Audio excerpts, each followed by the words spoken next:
mode de persécution consistant à enchaîner de façon répétée des agissements ou des paroles hostiles afin de démoraliser et d'affaiblir psychologiquement la personne qui en est la victime. Le harcèlement peut être de plusieurs types, sexuel en milieu scolaire, au travail ou encore cybernétique. Au regard de ce qui précède, les conséquences peuvent être nombreuses. On en parle dans un instant.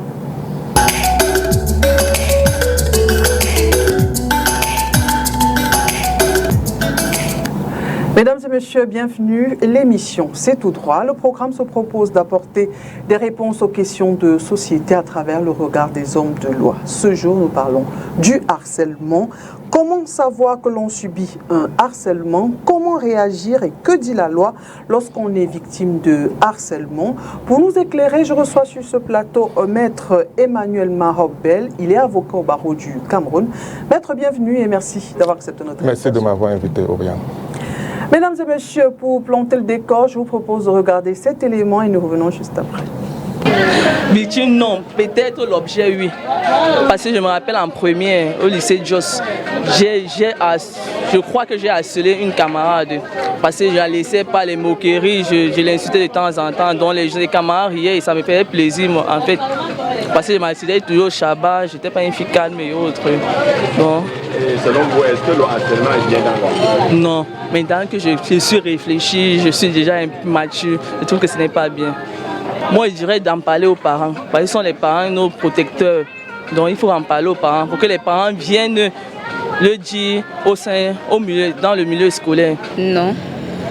Je n'ai jamais été victime d'harcèlement. Mais je connais une ancienne camarade de classe à moi qui a été victime d'harcèlement parce qu'elle était dans une relation cachée.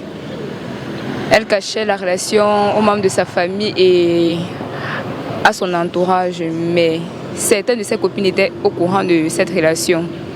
Le garçon avec lequel elle était en relation passait son temps à la frapper et à la violer et elle ne parlait pas. Un jour, en étant avec ses copines, elles ont remarqué les cicatrices sur son dos et ce sont ses copines qui l'ont amenée à parler et puis elle a raconté toute l'histoire et après avoir exercé l'histoire, ses copines ont pu l'aider à se séparer du jeune homme. C'était très difficile mais elle a pu s'en sortir et elle a quitté ce jeune garçon. Moi personnellement, je n'ai jamais été victime d'un harcèlement sexuel. Mais dans votre entourage, vous en connaissez? Mais dans mon entourage, j'en connais plusieurs en fait, plusieurs. En fait, c'est la nièce d'une voisine, elle est venue en vacances, je me rappelle, c'est l'année passée. La petite est venue en vacances chez sa tante et le mari de sa tante l'a harcelée. Et la petite a eu mal, elle est rentrée chez ses parents. En fait, elle venait habiter avec sa tante. Mais à force, l'époux à sa tante l'a harcelée. Donc quand sa tante n'était pas là, le monsieur voulait abuser d'elle. Et l'enfant n'a pas pu digérer, vu qu'elle a raconté ça à sa tante et sa tante ne l'a pas cru. Donc elle a décidé de partir et voilà. Parce que la petite a été victime et le monsieur est vraiment passé à l'acte. Et j'aimerais pas le raconter parce que ça fait vraiment très mal. Et comment est-ce que la famille, l'entourage a pris ça? Avait pris ce cas-là? Vu que c'était quelque chose de familial, c'était pas une affaire d'oncle, c'était une affaire de cousin-cousine. Donc la famille a préféré garder le secret et jusqu'à présent, comme je vous parle, la petite a accouché. On ne sait pas si c'est l'enfant de qui, on peut l'appeler, ou c'est le cousin, ou c'est la cousine, c'est le tonton de qui. Parce que les deux, finalement, ils ont eu un enfant. Femme, quel genre de conseil donnerez-vous à vos petites sœurs, à vos sœurs en général, qui sont souvent victimes de ce genre de choses, de harcèlement, et qui n'arrivent pas à s'exprimer? Non, c'est de se rendre chez quelqu'un, en fait. S'ils peuvent se confier à quelqu'un pour que cette personne puisse les aider, c'est plus mieux. Alors, maître, vous avez écouté les avis des Camerounais sur la question. Un commentaire, après avoir écouté un commentaire, est-ce que selon vous, ils ont compris de quoi il était question? Sinon, quel commentaire vous faites après avoir écouté tous ces intervenants? Le commentaire que je fais par rapport à l'intervention des uns et des autres, c'est que la définition du harcèlement est tellement circonscrite sur un plan uniquement sexuel. Alors que lorsque nous appréhensions, et le thème que vous avez choisi, cette notion définitionnelle est plus ou moins étendue. Donc c'est la raison pour laquelle nous sommes là pour éclairer les uns et les autres. D'accord, dites-nous donc, de façon, j'ai envie de dire de façon large, qu'est-ce que le harcèlement et peut-être plus loin, à quel moment peut-on dire qu'on est victime de harcèlement? Oui, Oriane, le harcèlement tel que vous l'avez bien défini en prélude de cette émission, le harcèlement en réalité c'est une persécution qui consiste à enchaîner de façon répétitive des ajustements et des paroles hostiles afin de démoraliser et d'affaiblir psychologiquement la personne qui en est la victime. Et dans le but, parce que c'est ce qui est important, dans le but d'obtenir des résultats escomptés, tels que voulus par l'harceleur. Donc là, il faut la mention répétée. Tout à fait. La mention répétitive, c'est ça qui caractérise même en réalité la notion de harcèlement. D'accord. Alors, je l'ai dit à l'entente de cette émission, les différents types de harcèlement sexuel en milieu professionnel, scolaire et même cybernétique. Mais est-ce que la loi est la même selon le type de harcèlement? Dire que la loi est la même sur cette question, nous visons d'abord la première réalité, c'est la sanction. D'accord. Parce que la sanction sur ce point, quelle la loi soit civile, du volet civil ou du volet pénal, voire même du volet social, parce que le harcèlement est également au niveau du volet social, la loi est la même. Deux points qui visent la sanction. D'accord, d'accord. Alors, je vais prendre quelques exemples. Il y a entre la séduction, la limite entre la séduction et le harcèlement, c'est quoi exactement? Très bien, merci de m'avoir posé cette question parce que les gens ont toujours cette tendance à confondre la séduction et le harcèlement. Et généralement, la séduction, même en milieu scolaire, milieu socio-professionnel, le terme séduction vise à atteindre un but, mais qui n'est pas de façon répétitive et qui mène parfois au consentement de la victime. Par contre, le harcèlement... La victime entre guillemets. La victime entre guillemets, bien entendu. Par contre, le harcèlement qui est de façon répétitive vise une certaine domination, une certaine pression, une certaine contrainte pour pouvoir amener la victime, également entre guillemets, à oblitérer son consentement. D'accord, d'accord. Mais à ce moment-là, comment savoir les signes? À quel moment on se dit que, oui, on l'a dit, il faut la répétition? Mais est-ce que dans la séduction aussi, est-ce qu'il n'y a pas la répétition? Parce que si on veut atteindre, si on veut avoir peut-être une dame dans sa vie, on ne va pas s'arrêter. Si elle dit non, on va s'arrêter à son premier non. Ou alors si elle ne donne pas une réponse claire, un oui ou un non catégorique, est-ce que cette personne s'arrête? Ou alors le fait de revenir vers elle tout le temps jusqu'à ce qu'elle accepte, ça pourrait être comparé à du harcèlement? À peu près, je reprends toujours par rapport à la notion du mot répétitif. Parce que il faudrait d'abord qu'il y ait des répétitions, il faudrait qu'il y ait des contraintes, il faudrait qu'il y ait des attitudes à affaiblir psychologiquement cette victime pour qu'on puisse parler de harcèlement. D'accord. Je vais prendre un autre exemple là maintenant en milieu professionnel. À quel moment, quand est-ce qu'on peut dire qu'on est victime de harcèlement en milieu professionnel? Merci de m'avoir également posé cette question. C'est ce que nous observons au quotidien dans nos sociétés. Nous sommes victimes d'un harcèlement généralement quand il y a souvent une pression de l'employeur et il y a souvent des écarts de comportement et il y a souvent, j'allais dire, des pressions qui font en sorte que la victime n'est pas libre de son consentement. Elle n'est pas libre d'émettre un avis sans qu'elle ne reçoive des injonctions du harceleur. Et généralement, ces injonctions sont toujours pour un but plus ou moins déterminés, qui peuvent ne pas être à caractère sexuel, qui peuvent également viser à ce que cette victime puisse démissionner de l'entreprise. Donc ce sont ces formes de harcèlement. D'accord. Toujours dans le milieu professionnel, est-ce que le fait que ce soit de façon orale, c'est-à-dire que des allusions orales, c'est pas... Je veux dire, j'insiste sur oral parce que c'est pas palpable. On sait pas, on pourra pas dire oui, il a déplacé cette bouteille pour la déposer là. Est-ce que les allusions orales peuvent être considérées comme des preuves de harcèlement en milieu professionnel? Les allusions orales peuvent être considérées comme des preuves de persécution.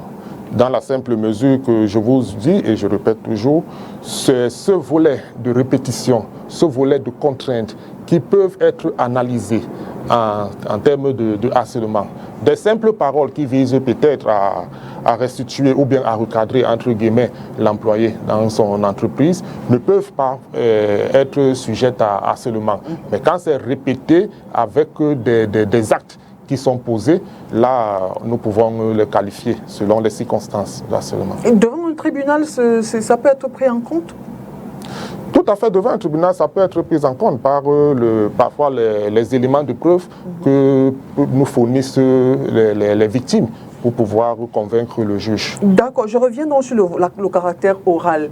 Est-ce que le fait que ces allusions-là, qu'il n'y ait pas de traces, le fait que cette personne passe le temps à vous dire des choses, même si elles sont de façon répétée, j'ai envie de dire qu'au tribunal, c'est sa parole contre la vôtre. À ce moment, comment on fait? Est-ce que c'est sûr que quand je dirais oui, voici ce qu'il me dit tout le temps, ça va passer? Il n'y a pas de matériel, c'est pas... Tout à fait, il ne peut pas avoir de matériel, mais en l'occurrence, dans le mode des preuves, nous avons également ces personnes qui peuvent venir nous prêter main forte ou bien prêter main forte à la victime pour dénoncer ou bien pour reprendre en réalité ce que cette victime subit au quotidien. Mais ce que je tiens à ajouter, c'est généralement ce mode de preuve qui est un mode testimonial. Dans le cadre du code de procédure pénale, généralement, elle n'est pas admise en termes de preuve. Mais nous pouvons également, dans le cadre de la comparution de ce témoin, qu'il vienne déposer également pour qu'il puisse se faire entendre, généralement. D'accord. Je reste sur le même exemple. Le témoin, on est dans le cadre d'une entreprise et peut-être la personne harcelée a été virée. Comment est-ce que le témoin, celui qui a vécu ces scènes-là, peut venir aider la personne sans lui aussi se faire virer? Comment est-ce que ça va se passer? Écoutez, Oriane, dans l'état du code de procédure pénale, il est un peu difficile. Il est un peu difficile parce que nous sommes heurtés à ce que c'est au niveau de la preuve, des éléments de preuve. Parce que nous, ce que nous rencontrons généralement, c'est lorsque un témoin vous dit « Ok, je viens, je produis par exemple un audio autant pour moi, pour ne pas me faire remarquer et garder mon poste ». Généralement, les tribunaux n'ont pas tendance à accepter ce mode parce que sur la base du code de procédure pénale, ils vont vous opposer le fait que la preuve testimoniale, donc par témoin, n'est pas admise. Sauf qu'il y a un autre volet, c'est peut-être au niveau des dénonciations dans le cadre de la gendarmerie et on va sur la base des procès verbaux d'enquête préliminaire. Peut-être le juge, sur le regard de son âme et conscience et l'appréciation, va tenir compte des déclarations de ce témoin. De celui-là. Ok. Changeons de milieu, on va un peu en milieu scolaire maintenant. Comment distinguer toujours le conflit du harcèlement? On sait que les enfants, ils sont parfois taquins. Même dans notre Vox Pop, il y a une dame qui disait, oui, au lycée, elle avait l'habitude de taquiner, de faire un peu souffrir une de ses camarades de classe. Comment faire le distinguo entre le conflit et le harcèlement lorsqu'on est en milieu scolaire, lorsqu'on est avec des enfants? La question est très simple, ou bien la réponse, elle est très simple. Le conflit, ce distinguo, généralement, se remarque au niveau des railleries des enfants, au niveau de cette discrimination de l'enfant, parce que généralement, ce que nous observons en milieu scolaire, c'est que le harcèlement se manifeste généralement quand les enfants ont un certain handicap. Ils ont un certain handicap, par exemple, il bégaye, par exemple, il est infirme et autres. Et à ce moment, il y a une certaine démarcation de l'autre enfant qui plus ou moins se porte bien. Et à ce moment, on peut déjà, de manière répétée, constater qu'il y a une sorte de harcèlement. Bon, je ne veux pas prendre le volet handicap, machin. On peut être simplement timide, on se mélange pas aux autres, on est réservé, même pas timide, mais on est réservé. Et là, où est le conflit, où est le harcèlement? Quels sont les éléments qui vont me montrer là que non, cet enfant, c'est juste un conflit entre eux, et ici, c'est le harcèlement. J'ai pas envie de penser qu'il faut simplement que la personne soit handicapée, parce que si on va dans les enfants, beaucoup sont victimes de harcèlement et ne savent pas. Certains vont même jusqu'au suicide. On a parfois des informations selon lesquelles, parce qu'on a été harcelé, on finit par se suicider. Ces enfants ne sont pas souvent handicapés. À quel moment on se dit, ça c'est le conflit, c'est des taquineries entre enfants, mais ça c'est du harcèlement? Comment moi, parent, je fais pour savoir? Je vous le dis encore, vous parents, pour le savoir, c'est de manière répétée. C'est de manière répétée, parce que j'insiste toujours sur le mot répété, parce que c'est ça qui fait même l'âme du harcèlement.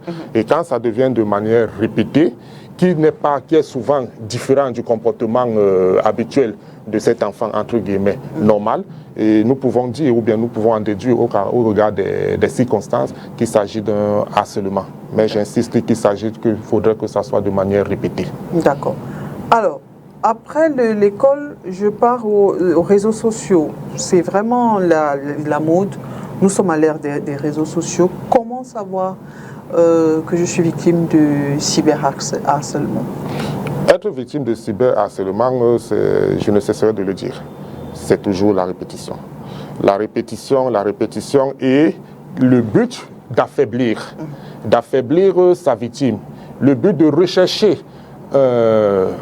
un profit, le but de rechercher, je peux dire, un résultat escompté. Donc c'est le but de cet harcèlement. Et maintenant, être victime d'un harcèlement, ce sont des messages qui peuvent être au quotidien à caractère obscène, ce sont des messages qui peuvent être de chantage, des messages qui peuvent être d'ordre intime. Donc tous cet amas-là peuvent nous permettre, ou bien permettre à la victime de qualifier que ces différents actes sont susceptibles de harcèlement. D'accord. Que dit la loi sur la cybercriminalité ou le cyberharcèlement? La loi sur la cybercriminalité et sur le cyberharcèlement, au regard de l'article du 21 juin 2010, nous permet en fait de dénoncer et de réprimer éventuellement. Mais quant au mode de preuve, c'est ce qui est souvent très très délicat. Nous sommes obligés de recourir vers des services spécialisés, en l'occurrence l'ANTIC, pour pouvoir établir en réalité cette infraction de harcèlement par voie cybernétique. D'accord, mais quand court une personne qui est victime, qui est auteur de harcèlement, de cyberharcèlement? La personne auteur du cyberharcèlement encourt une peine d'emprisonnement de 1 an à 5 ans et d'une amende de 100 000 francs à 1 million de francs. D'accord.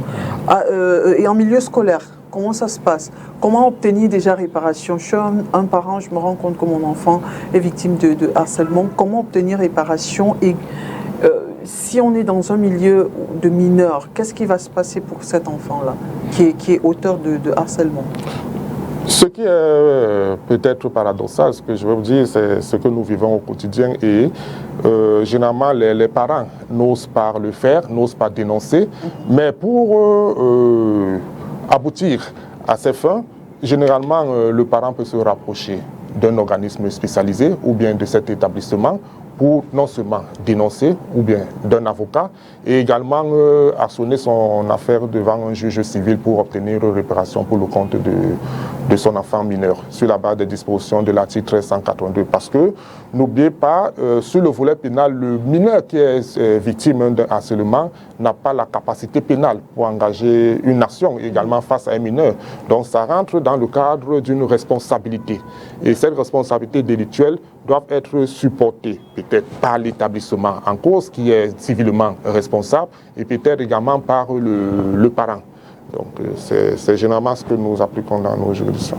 D'accord. L'enfant auteur est mineur. Donc, c'est l'école qui est civilement responsable. Mais est-ce qu'il ne faut pas faire quelque chose pour que cet enfant ne continue pas? Qu'est-ce qui doit être fait? Ou, puisque vous avez dit que c'est un problème social aussi, comment on résout cela sur le plan social? Tout part par l'éducation.